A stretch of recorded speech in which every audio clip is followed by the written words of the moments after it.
Tension in Edo as Okpebholo challenges Supreme Court's local government autonomy. Oh boy.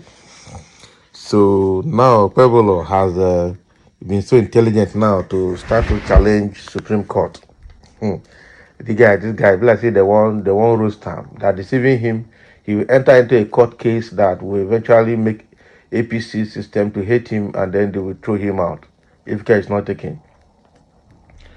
You want to suspend the local government chairman or suspend the local government chairman, and then Supreme Court, or rather the Attorney General Federation, is telling you no, that is not how it should be done, and you are arguing. You that is struggling to read and write. Okay, now, let's get into the details. The brewing constitutional crisis in Edo State took a dramatic turn on Monday as Governor Monday Okpebholo and the Edo State House of Assembly doubled down on their suspension of all 18 local government chairmen, defying a High Court order reversing the suspension and prohibiting further interference in local council affairs. Justice Ife Ikponova of the Edo High Court issued a mandatory injunction on Friday declaring the suspension null and void and restrained the state government and other parties from meddling in local government operations until the substantive case is heard. However, state officials have flagrantly disregarded the ruling in a direct challenge to the judiciary.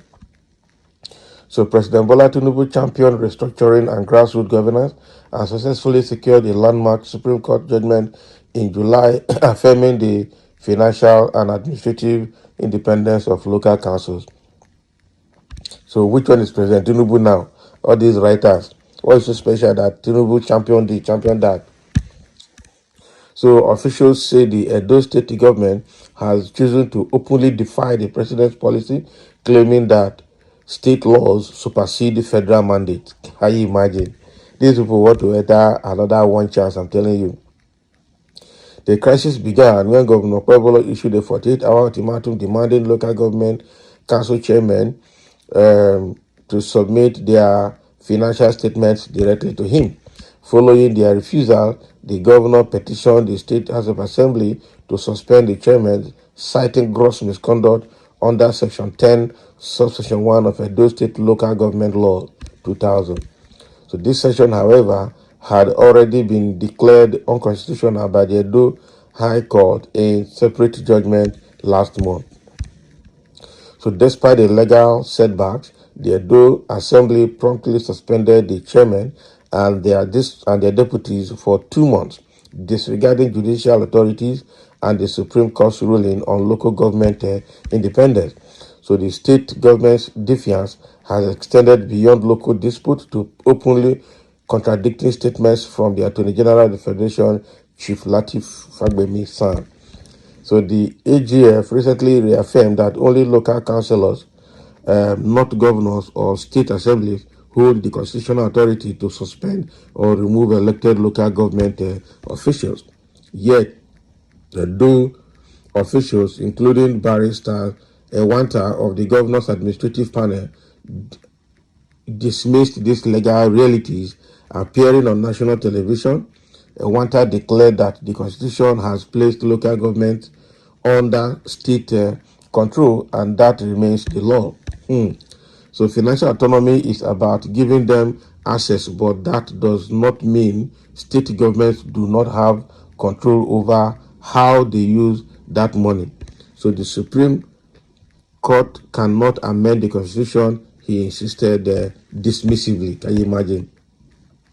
So adding fuel to the fire, Kashim Afegbua, another panel member, said Lateef Fagbemi might be the law officer of the Federation, but he does not represent the constitution of the country and he does not represent other laws made validly under the provisions of the constitution by the Edo House of Assembly. So the governor's spokesperson, Fred Itwa, added that the decisions by the Edo State House of Assembly vis-a-vis the governor of the state, Senator Monday Okpebholo, are entirely justified. So it is essential to note that the Apex Court is both a court of law and policy court, and while it has the power to make policy decisions, it cannot exercise this power when the Constitution is clear on a matter. So the House of Assembly has the power to oversee the activities of the governor, and similarly, the governor has the right to oversee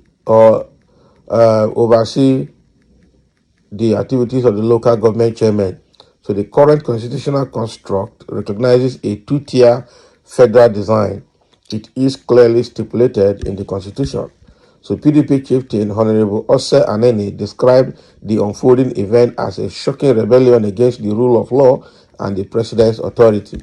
So as a Niger Delta man, I commend President Tinubu's bold stride towards restructuring, particularly his effort to strengthen local government autonomy. It is bewildering to see an APC governor, one of his own, leading this insurrection against both the judiciary and the presidency. How can a state openly defy a Supreme Court ruling, dismiss the Attorney General's directives, and undermine the president's flagship policy? So this is an unexplainable affront, not just to the rule of law, but to the president's leadership. So the governor's dance steps, or should I say missteps, indicate that there is clearly a drama hiding in the bushes with an agenda different from the president's agenda, Aneni said. So Aneni warned of the dangers posed by such blatant insubordination. In his words, the Edo state government is setting a dangerous precedent, and when elected officials decide which court order to obey and which to ignore, we edge closer to anarchy. I appeal to President Tinubu, Chief Fagbemi, the security forces, and even the judiciary to intervene before this crisis spirals out of control. The words and actions of Edo officials are already stoking tensions that could lead to a breakdown of law and order. I do not believe other places, so they have their own madness too in their head. You get where you reach now, all the warriors of PDP and the warriors of APC will come out. And that time, we will know whether Okpebholo, that state of emergency that they were trying or looking for in a River State, will show up in Edo State for them. I'm telling you. So this Okpebholo thinks he can, say anything or do anything without considering the position of the law and the Constitution. So already he has challenged the federal government, challenged the Attorney General Federation, and this is somebody who, if you put this law before him, he will not even be able to read, not to talk of interpret them. And I don't know who is pushing him in all of this. Just like the writer has said, when you see this kind of dance step or misstep that the governor is putting forward, you know that there is a force behind that is clapping for him or putting the music for him to dance. And what is it? I know, and I might not be 100% correct, that what they want to do is to quickly dislodge the PDP local government chairman, put APC technical committee chairman until they conduct another election so that they can take over the state. That is, all of those administrative aspects of the government completely. And then the next thing will be how to dislodge these PDP state assembly members that are playing to the gallery for the APC governor. They think by doing so that they are protected. They don't know that the APC is looking for a way to dislodge all of them, both the House of Assembly members and the local government chairman, so that APC can take over everywhere. The APC petitioned you and you accepted, rather than standing your ground to checkmate the activities of the governor and then play the active opposition in that state. In Edo State, you are here dancing to the dancing step of Okpebholo, who is an APC person, and now you are suspending your own party members who are PDP members and the local government chairman and the deputies. This is very, very absurd to see and to hear. I'm telling you. Now, I look in the comment section, let me take a few comments. Somebody saying the semi-illiterate governor is playing with fire. He disobeying court order when he knows it is only the court that can save him at this moment. Has he forgotten that he still has a load of court, load from court hanging on his neck? The election that brought him into the office was a total scam, and it is only the judiciary that can help him as usual. So it is too early to bring this kind of rascality. He knows very well that majority of Edo people don't like him, and if he brings crisis into the state, he will be the highest loser, of course. Okpebholo is allowing those political jobbers to mislead him. When it turns against you, they will all abandon you to face the consequences alone. You know yourself better that you can't defend anything without people coming in for you. To pronounce budget figures in words and numbers was a problem for you. So how can you face people to defend yourself as governor when the matter escalate beyond that? Please be wise. Oshomole is playing beating drum for him. Afegbua and all of those people in APC in Edo, APC chairman, Jared Tenebe, all those are beating drums for him. He will, by the time he starts sinking, they will leave him alone. And somebody said this uncivilized governor doesn't know he is only having one leg in and the other leg out. When the court turns against him, he shouldn't complain. No. After all, he got the seat through electoral fraud. Somebody say you were part of the Senate that passed it, sir. Of course. They are telling him now, Okpebholo, you were part of the Senate that passed this local government autonomy law. So, and you are now coming out as a governor, you are disobeying it. Sorry for you.